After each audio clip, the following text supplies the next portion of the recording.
Hello students. Diwali break के बाद आज हम लोग मिल रहे हैं। काफ़ी टाइम हो गया आपकी क्लास को छूटे हुए। आप सब लोगों को दिवाली की बहुत बहुत शुभकामनाएं। आशा करती हूँ आप सभी लोगों ने दिवाली बहुत अच्छे से मनाई होगी। अब दिवाली तो मन गई, तो वापस हम अपने टॉपिक पे आ जाएं। यूनिट 3 चल रहा था। मेथड ऑफ इलेक्ट्रिकल इमेजेस हो चुकी थी और उसका एप्लीकेशन भी point charge near a grounded conducting plane, ये सब हम पढ़ चुके थे। आज थर्ड यूनिट के जो दो छोटे छोटे टॉपिक्स बचे हैं उनको भी हम ख़त्म कर देते हैं। आज हम स्टार्ट करेंगे Poisson's and Laplace equation in Cartesian, cylindrical and spherical coordinates में। कार्टेशियन मतलब कार्तीय, सिलेंड्रिकल मतलब बेलनी और स्फेरिकल मतलब गोलीय निर्देशांक में।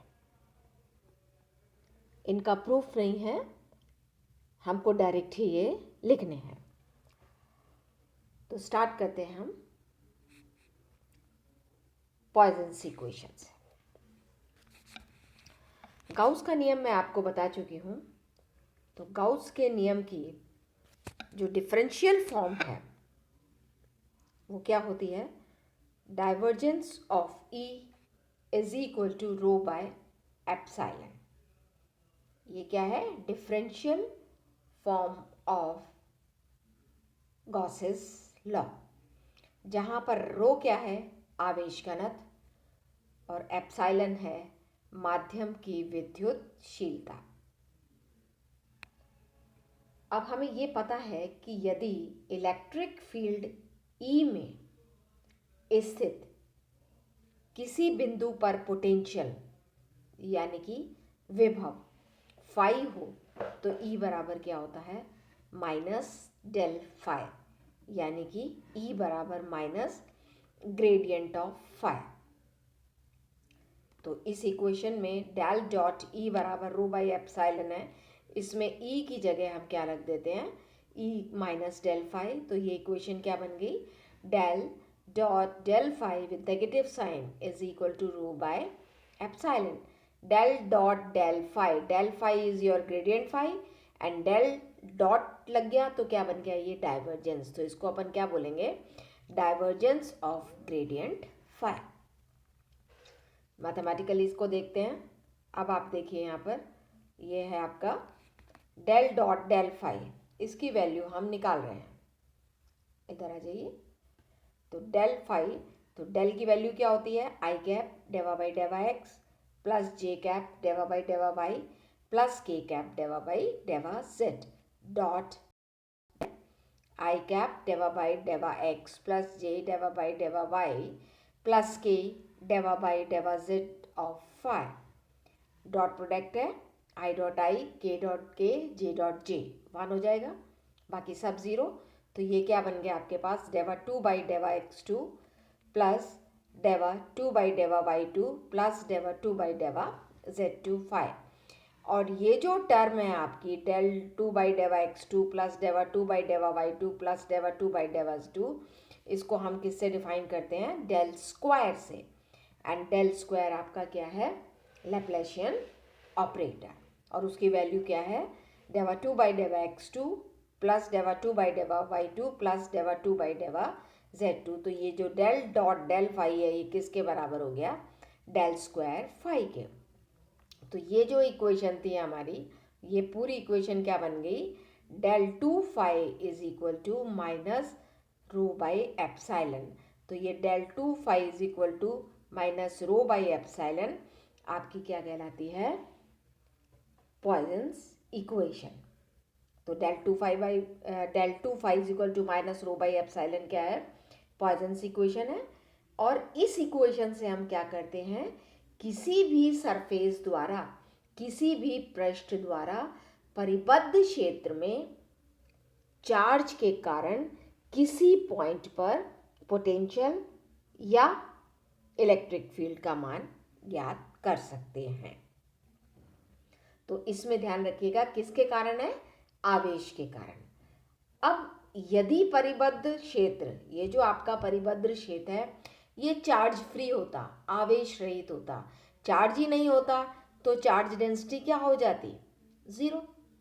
क्योंकि चार्ज डेंसिटी क्या होती है, चार्ज बटा आयतन। तो अगर आवेश रहित क्षेत्र है और चार्ज नहीं है तो रो बराबर क्या होता है आपका, जीरो। तो ये जो आपकी इक्वेशन थी पॉइजन्स इक्वेशन, ये क्या बन जाती, लैप्लास इक्वेशन में कन्वर्ट हो जाती है, यानी कि del two phi is equal to zero. Rho बराबर जीरो पे क्या हो गया, डेल टू फाई बराबर जीरो। तो डेल टू फाई बराबर जीरो आपकी क्या है, लैप्लास इक्वेशन। और डेल टू फाई बराबर माइनस रो बाई एप्सिलॉन आपकी क्या है, पॉइजन्स इक्वेशन। तो और ये जो आपकी लैप्लास इक्वेशन है, इसको क्या करते हैं, इस समीकरण को, इसको भी हम अगर हमें किसी पोटेंशियल और इलेक्ट्रिक फील्ड की वैल्यू निकालनी है आवेश रहित रीजन में, तो हम कौन सी इक्वेशन लेते हैं, लैप्लास इक्वेशन। और आवेश वाले रीजन में निकालनी है तो हम कौन सी इक्वेशन लेते हैं, पॉइजन्स इक्वेशन। अब इनकी वैल्यू, ये तो हो गया आपका कार्टेशियन कोऑर्डिनेट में, एक्स वाई जेड आपका कार्टेशियन कोऑर्डिनेट है। अब अगर आपसे ये पूछ लिया जाए कि इसकी वैल्यू सिलेंड्रिकल कोऑर्डिनेट में क्या होगी, बेलनी निर्देशांक में क्या होगी, तो आप डेल टू फाई इन सिलेंड्रिकल कोऑर्डिनेट लिख दीजिए, तो आपके पास इसकी वैल्यू आ जाएगी। तो अब आप देखिए सिलेंड्रिकल कोऑर्डिनेट में डेल फाई क्या होता है, आर कैप डेवा फाई बाई डेवा r plus theta cap 1/r डेवा फाई बाई डेवा थीटा प्लस जे कैप डेवा फाई बाई डेवा जेड, क्योंकि सिलेंड्रिकल कोऑर्डिनेट आर थीटा और जेड की फॉर्म में होते हैं, Cartesian coordinate x Y z की फॉर्म में होते हैं, और spherical coordinate r theta phi की फॉर्म में होते हैं। तो जो डेल टू फाई है वो क्या बनेगा, सिलेंड्रिकल कोऑर्डिनेट में डेवा 1/r डेवा बाई डेवा आर डेवा फाई बाई डेवा आर प्लस 1/r स्क्वायर डेवा 2 फाई बाई डेवा थीटा स्क्वायर प्लस डेवा 2 फाई बाई डेवा जेड स्क्वायर। तो ये तो आपके पास क्या आ गई कि जो आपके लैप्लाशियन ऑपरेटर है उसकी सिलेंड्रिकल कोऑर्डिनेट में वैल्यू। तो अब क्या होगा कि डेल टू फाई का मान है आपके पास में, तो डेल टू फाई बराबर माइनस रो बाई एप्सिलॉन होता है पॉइजन्स इक्वेशन, और इसमें जीरो होता है कार्टेशियन में, तो कार्टेशियन में तो कोई दिक्कत ही नहीं है, डेल टू लैप्लास में ये डायरेक्ट बराबर जीरो हो गया, तो ये आपकी सिलेंड्रिकल आ गई, और ये आपका is equal to minus rho by epsilon हो गया। डेल टू फाई की वैल्यू अगर हम ये रख देंगे और माइनस रो बाई एप्सिलॉन हो गया, तो ये आपकी क्या हो गई, बेलनाकार उसमें। अब आप लेते हैं spherical coordinate r theta phi, तो स्फेरिकल कोऑर्डिनेट में डेल फाई की वैल्यू क्या होती है, आर कैप डेवा फाई बाई डेवा r plus theta cap 1/r डेवा फाई बाई डेवा theta plus phi cap 1/r sine theta डेवा फाई बाई डेवा फाई। ये तो वैल्यू है स्फेरिकल कोऑर्डिनेट में। अब इसका डेल टू फाई की वैल्यू क्या आ जाएगी, इसकी अगर हम डेल टू फाई की वैल्यू निकालें तो बराबर 1/r स्क्वायर डेवा बाई डेवा आर स्क्वायर डेवा फाई बाई डेवा r plus 1/r square sine theta डेवा बाई डेवा थीटा साइन थीटा डेवा फाई बाई डेवा theta plus 1/r square sine square theta डेवा 2 फाई बाई डेवा फाई स्क्वायर। अब ये आपका स्फेरिकल कोऑर्डिनेट में आ गया। अब अगर हम is equal to minus rho by epsilon रखते हैं तो स्फेरिकल कोऑर्डिनेट में आपके पॉइजन्स इक्वेशन है, एन इक्वल टू जीरो रखते हैं तो स्फेरिकल कोऑर्डिनेट में आपकी लैप्लास इक्वेशन है। तो ये आपका टॉपिक था Poisson's and Laplace equation in Cartesian, cylindrical and spherical coordinates. तो ये इतना आपका हो गया। अब आपको मान लीजिए कि पॉइजन्स इक्वेशन का यूज में लेते हुए अगर हमें किन्हीं दो समावेशित समानांतर प्लेट के मध्य जो जगह है, अंतराल है, उसमें विभव या विद्युत क्षेत्र की तीव्रता ज्ञात करनी है तो हम इजीली इसकी कंडीशंस को यूज में लेके कर सकते हैं। अब हम लेते हैं लेप्लाज़ेस इक्वेशन, सॉल्यूशन ऑफ लेप्लाज़ेस इक्वेशन। तो वो आपका सॉल्यूशन ऑफ लेप्लाज़ेस इक्वेशन कैसे आएगा? अब आप देखिए, ये आपकी लेप्लाज़ेस इक्वेशन है, del 2 phi बराबर del 0। अब इसको अगर हम इस फॉर्म में लिखें, लैप्लाशियन ऑपरेटर को खोल के, तो ये आती है डेवा 2 phi बाई डेवा एक्स स्क्वायर प्लस डेवा 2 phi बाई डेवा वाई स्क्वायर प्लस डेवा 2 phi बाई डेवा z square is equal to 0। अब होता क्या है कि इस इक्वेशन का सॉल्यूशन अलग अलग डायमेंशंस में, इस इक्वेशन का सॉल्यूशन अलग अलग डायमेंशंस में किस पे डिपेंड करता है? अलग अलग डायमेंशंस में डिपेंड करता है।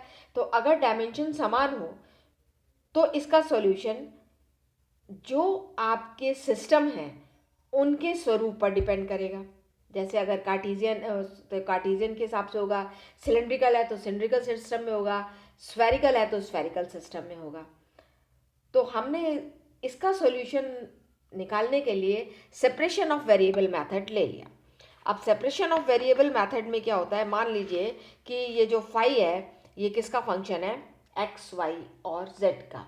तो तीन अलग अलग फंक्शन के इसको हमने सेपरेट कर लिया, phi X Y Z, X X Y Y और जेड जेड, इनके मल्टीप्लिकेशन के बराबर है। अब वो ये आप इसको दो बार डिफ्रेंशिएट करेंगे तो एक्स डबल डैश एक्स का मतलब क्या होता है? एक्स डबल डैश एक्स का मतलब है दो बार डिफ्रेंसिएशन। ओके, अब वाई के विद रिस्पेक्ट टू करेंगे तो ये, और जेड के विद रिस्पेक्ट टू करेंगे तो ये। आप कर सकते हैं इजीली इसको। तो अगर हम इसमें वैल्यू रख दें इसके अंदर इन सब की, तो ये हमारे पास आ गया ये दिस दिस दिस। और इसको अगर हम डिवाइड कर दें एक्स वाई जेड से, तो ये आपका X double dash by X, Y double dash by Y plus Z double dash by Z is equal to 0। तो ये आपके पास में इक्वेशन आ गई। अब आप लीजिए, मान लीजिए अब आपने ये देखा कि ये जो आपके पास में है एक्स डैश, एक्स जो है वो केवल एक्स का फंक्शन है, वाई केवल वाई का फंक्शन है, जेड केवल जेड का फंक्शन है। और ये हमने निकाल ही लिया, phi X Y Z is equal to X X Y Y और जेड, और आपने इनकी वैल्यूज निकाल ली और इनको पुट किया तो हमारे पास ये आया X double dash X plus Y double dash Y plus Z double dash is equal to 0। तो ये जो हमने इक्वेशन देखी, तो उसमें जो एक्स डबल डैश एक्स है, क्या है वो? 1/x डेवा 2x बाई डेवा एक्स स्क्वायर, ये केवल x का ही फंक्शन है और जो एक इंडिपेंडेंट वेरिएबल है। इसी प्रकार y वाला भी केवल y का ही फंक्शन है जो कि एक इंडिपेंडेंट वेरिएबल है, और z वाला भी केवल z का ही फंक्शन है जो कि एक इंडिपेंडेंट वेरिएबल है। तो ये अलग अलग जो हैं तीनों सिस्टम, एक जब अलग अलग एक डिपेंडेंट नहीं है, इंडिपेंडेंट वेरिएबल है, तो ये तीनों अलग अलग एक किसी कांस्टेंट के बराबर होंगे। और मान लीजिए कि वो कांस्टेंट जो है minus alpha square, minus beta square और गामा स्क्वायर है। इसका मतलब x double dash x minus alpha square constant के बराबर, माइनस बीटा और ये गामा स्क्वायर के बराबर। तो आपके पास जो वो इक्वेशन थी वो क्या बन गई? Minus alpha square plus beta square plus gamma square is equal to 0, यानी कि गामा बराबर under root of alpha square plus beta square. तो ये एक सिंपल सॉल्यूशन है, ये आपके क्या है? सिंपल है। तो जो इनका सॉल्यूशन होगा वो डिफरेंशियल इक्वेशन की फॉर्म में होगा, और हम डायरेक्ट लिख सकते हैं एक्स बराबर c1 sine alpha X plus c1 dash cos alpha X. इसी तरह इसका c2 sine beta Y plus c2 dash cos beta Y. और z का क्या हो जाएगा? चूँकि ये कांस्टेंट आपके पॉजिटिव रियल भी हैं और इमेजिनरी भी हैं, तो इसका क्या आ जाएगा? हाइपरबोलिक की फॉर्म में c3 sine hyperbolic gamma z plus c3 dash cos hyperbolic gamma z। तो फाई बराबर जो हमारा ये था X X Y Y Z Z, इसमें हमने ये सारी वैल्यू लिख दी। एक्स की जगह ये लिख दिया, वाई की जगह ये लिख दिया और जेड की जगह हमने ये लिख दिया। और यदि हम ये कह देते कि अल्फ़ा बराबर 0 है और बीटा बराबर 0 है, तो आपके पास में क्या होगा? अगर अल्फ़ा बराबर 0 है, बीटा बराबर 0 है, तो गामा बराबर भी क्या हो जाएगा? 0 हो जाएगा। अगर अल्फ़ा 0 है, बीटा 0 है, तो गामा बराबर भी क्या हो जाएगा? आपका 0। तो इसका मतलब अगर अल्फ़ा 0 है तो एक्स डैश डैश बराबर 0, वाई डैश डैश बराबर 0 और जेड डैश डैश बराबर भी आपका क्या आ गया? 0। तो हम सिंपल से मान लेते हैं, अगर ऐसा हम कंडीशन लेते हैं तो x बराबर हो जाता है आपका a1 x plus a dash, y हो जाता है a2 y plus a2 dash, and z हो जाता है a3 z प्लस a3। तो ये आपके सारे क्या हैं, लीनियर कॉम्बिनेशंस में इसके आ गए। तो जो भी आपका इसका सॉल्यूशन होगा, उस जो भी नेचर होगा सिलेंड्रिकल, स्फेरिकल, कार्टेशियन, उसके हिसाब से हम इसका सॉल्यूशंस इसमें निकाल लेंगे। तो ये आपके पास में आ गया। अब हमारा आता है नेक्स्ट टॉपिक है हमारा बाउंड्री कंडीशंस। बाउंड्री कंडीशंस में आपको पढ़ा चुकी हूँ पहले, पर हमको यहाँ पर जो बाउंड्री कंडीशंस देखनी है वो ये है हमारा topic, potential at a point inside a rectangular box. आयताकार बॉक्स के अंदर किसी बिंदु पर विभव हमको निकालना है। तो मान लीजिए कि ये ए, बी और सी, ये this is your C, this is A, this is B and this is C. तो ए बी सी आर्म्स वाला जो कि ए बी जेड एक्सिस के अलोंग है, एक रेक्टेंगुलर बॉक्स है, और जो इसका फेज z बराबर c है, इस फेज के अलावा अन्य सभी फेजेस x बराबर 0, y बराबर 0, z बराबर 0, x बराबर a, y बराबर b, 6 फेजेस होते हैं। हमने क्या लिया है, सिर्फ z बराबर c। इसके अलावा कौन कौन से फेजेस होंगे, x बराबर 0, y बराबर 0, z बराबर 0, x बराबर a, y बराबर b। उन सब पे पोटेंशियल 0 होगा। सिर्फ z बराबर c पे पोटेंशियल क्या होगा, vxy। तो ये आपके पास है। तो हमें इस बॉक्स के अंदर पोटेंशियल की वैल्यू निकालनी है। तो इसके लिए हम क्या करते हैं, 3 डायमेंशन कार्टेशियन कोऑर्डिनेट में लैप्लासिस इक्वेशन ले लेते हैं, जो आपकी ये है डेवा 2 5 बाई डेवा x2 प्लस डेवा 2 5 बाई डेवा y2 प्लस डेवा 2 5 बाई डेवा z2 इज इक्वल टू 0। तो ये हमारी लैप्लासिस इक्वेशन है, और इसका सॉल्यूशन हमें पता है, अभी हमने देखा है ये होता है, और इसमें x की वैल्यू ये है, y की वैल्यू ये है, और z की वैल्यू ये है। गामा की जगह हमने under root alpha square plus beta square रख लिया। अब हम क्या करेंगे कि बाउंड्री कंडीशंस को अप्लाई करके हम ये जो कांस्टेंट हैं C1, C2, C1 dash, C2 dash, C3 dash, इनकी वैल्यूज़ हम निकालेंगे, C1 dash, C2 dash, C3 dash, alpha beta की। तो अब बाउंड्री कंडीशन अपनी क्या आएंगी, पहली बाउंड्री कंडीशन हमारी होगी at x is equal to 0। तो एट x इज, मैं पहले समझा देती हूँ आपको, at x is equal to 0, ये वाली कंडीशन यहाँ पर x इज इक्वल टू 0 पर अभी मैंने बताया सब जगह पोटेंशियल क्या है, 0। फाई बराबर क्या हो गया, x बराबर 0 पे 0। तो फाई बराबर 0 है, तो इसका मतलब एक्स वाई जेड बराबर भी क्या हो गया, 0 हो गया। अब चूंकि y और z x के फंक्शन नहीं है, तो इसलिए x बराबर क्या आ जाएगा आपका, 0। सिमिलरली y बराबर 0, उस पर भी फाई बराबर 0 होगा, तो वहां पर भी क्या होगा, एक्स जेड वाई का फंक्शन नहीं है, तो वाई बराबर 0 हो जाएगा। इसी तरीके से z बराबर 0, उसमें भी यही होगा कि z बराबर 0 में आपका फाई बराबर 0 हो जाएगा और z बराबर 0 हो जाएगा।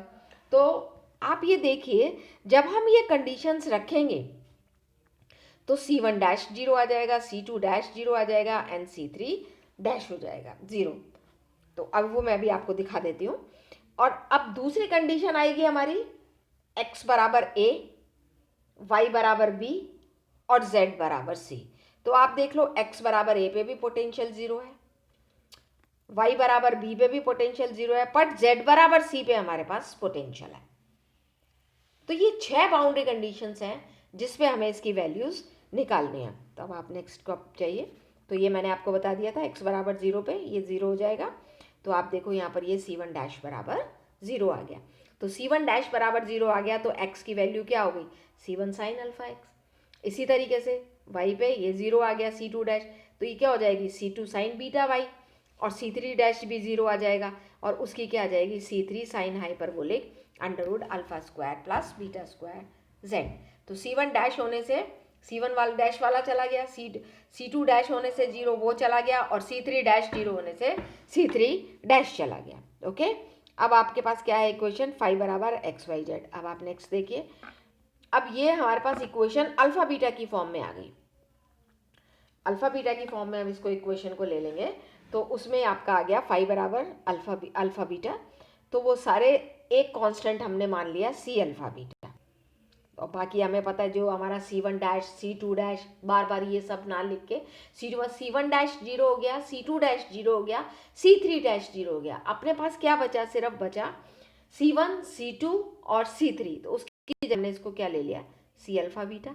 और ये तो अभी आपने देखा ही, ये चीज़ आई और ये पूरा का पूरा हमने वैल्यू लिख दी। अब अल्फा बीटा की वैल्यू के लिए दो बाउंड्री कंडीशन लेते हैं। एक तो एट एक्स बराबर ए, उस पर भी मैंने बोला आपका पोटेंशियल 0 है, तो x बराबर a पे पोटेंशियल 0 है। तो जब आप x बराबर 0 रखेंगी तो ये c alpha beta sine alpha a हो गया, क्योंकि हम सिर्फ सिंगल वाली लेते हैं साइन अल्फा a।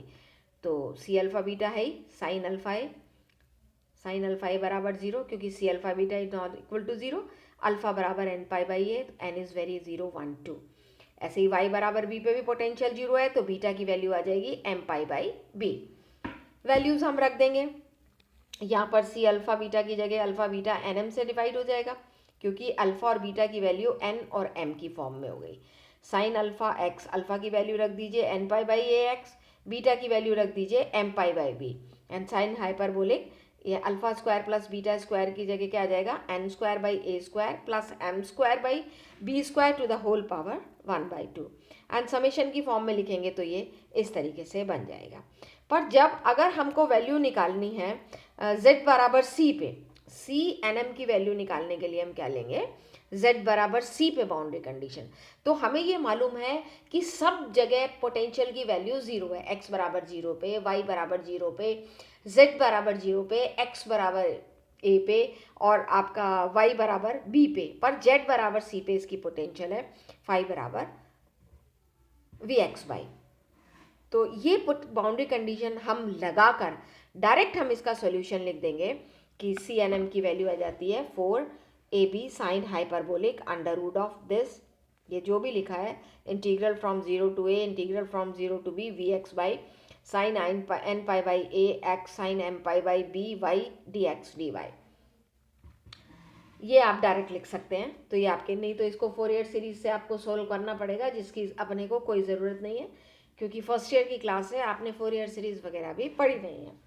अब इसकी सी एन एम की वैल्यू हम, ये हमारे पास आती है तो 0 to a, और इसको अगर हम सॉल्व करेंगे तो आप देखिए 0 to a में इसको सॉल्व करोगे एंड 0 to b में इसको सॉल्व करोगे। तो ये भी एक हमारे पास कंडीशन है कि 0 to a sine N pi by A D X, चाहे 0 to b sine M pi by B हो, तो अगर n इवन है तो इसकी वैल्यू 2a अपॉन एन पाई होगी, अगर n ऑड है तो इसकी वैल्यू 0 होगी। तो इस पूरे फैक्टर की वैल्यू हमारे पास क्या आ गई, v0 2a अपॉन एन पाई 2b अपॉन एम पाई, क्योंकि वही चीज़ m के साथ है और वही चीज़ n के साथ है। अगर हम इसको भी लेंगे तो वही है, n अगर इवन होगा तो 2a अपॉन एम पाई, n अगर ऑड होगा तो 0 वैल्यू होगी। तो इनको अगर हम इसकी वैल्यू यहाँ पर रखेंगे, इसको और इसको सॉल्व करके, तो v0 तो अपने पास है ही, ये आ गया 2a अपॉन एन पाई और ये आ गया 2a अपॉन एम पाई। तो आपके पास सी एन एम की वैल्यू आ गई। अब आपके पास सी एन एम की वैल्यू आ गई यहाँ पर 16v0 n M pi square upon sine hyperbolic under root n square upon a square plus m square upon b square pi c. तो जो फाई की वैल्यू हम लगाएंगे, जो हमारा इक्वेशन थी जो हमने निकाली थी, फाई बराबर जो एंड में ली थी C N M sine N pi by A X N M pi by B hyper Y sine hyperbolic वाली जो हमारी इक्वेशन थी, उसमें हमने सी एन एम की वैल्यू रख दी। तो हमारे पास ये पूरी वैल्यू किसकी आ गई, पोटेंशियल की, और आप इसको डायरेक्ट लिख सकते हैं। तो ये हमारा यूनिट 3 ख़त्म हो गया।